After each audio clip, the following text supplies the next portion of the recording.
Hi, it's April Beyer, and it's Thursday, but it's not just any old Thursday. It's the weekend before Valentine's Day, so I'm excited to share today's Ask April with you. Welcome back. April Beyer. She is the best of the best. Yes, you have to update your list. In fact, get rid of lists altogether. If you're constantly blaming the other person, you're never really going to get out of that negative emotion. Traditions are traditions because they work. The question of the day comes from Cindy. Hey, Cindy. And Cindy writes, Dear April, I have been debating if I should have settled down with an all right guy or should just hold out for the right guy to come along. Family and friends have stated that I am a perfectionist and need to learn to compromise. Should I? I know I can compromise on trivial matters, but I refuse to compromise on my future happiness. I would rather be alone than be with the wrong person. Am I doing the right thing? Cindy, it is not easy to be out there dating with friends and family all chiming in, telling you what you're doing wrong and what to do and what not to do, because all this does is confuse you, right? And it just makes you second guess yourself all the more, and you are already in your head about this stuff. But also, you're gonna have to let go of your perfectionist side, yes you are, if you wanna meet this great guy. You just have to allow yourself to be surprised. You can hold out for this wonderful, wonderful guy, and he will be worth it, but you have to have an understanding of what is most important to you first. You don't need me to tell you that you should never settle for somebody that doesn't make you happy. You know this. However, there's a difference between settling and settling down, and today I want to show you how you can tell the difference. First, I want you to write out your future personal goals, values, morals, and your principles. Yes, it's going to take some time to do this, but it's worth it. It's a valuable exercise that I have all of my private coaching clients do.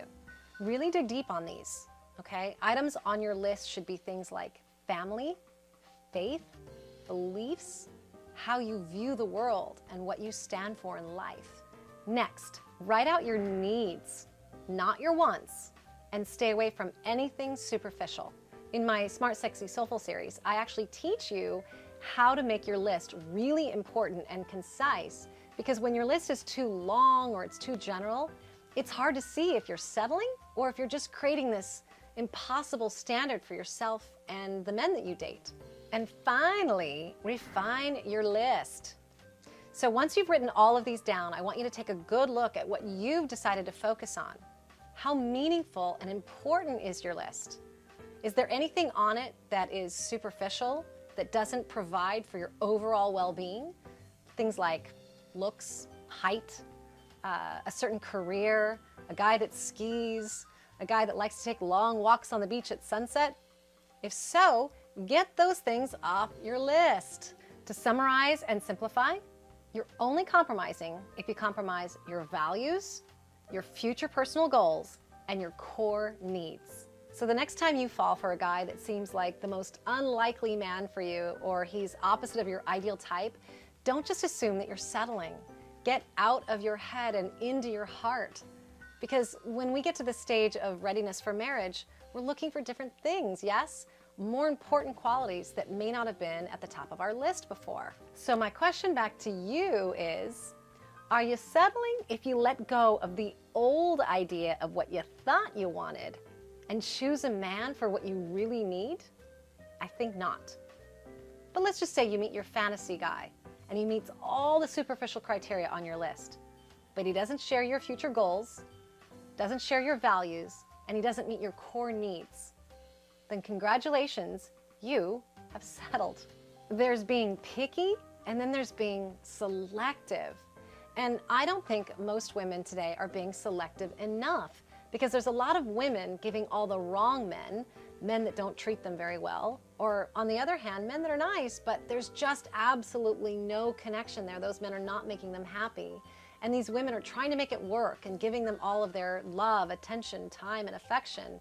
But this is actually an unconscious way of staying single, and a lot of people do this when they haven't really hit that point of readiness.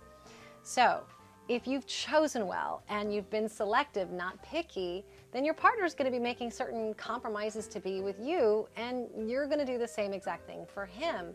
but you won't be compromising yourself. You won't be settling, and you won't be settling for someone that doesn't actually make you happy. Cindy, that is the answer to your question. I hope this served you and cleared up some of that confusion that you have.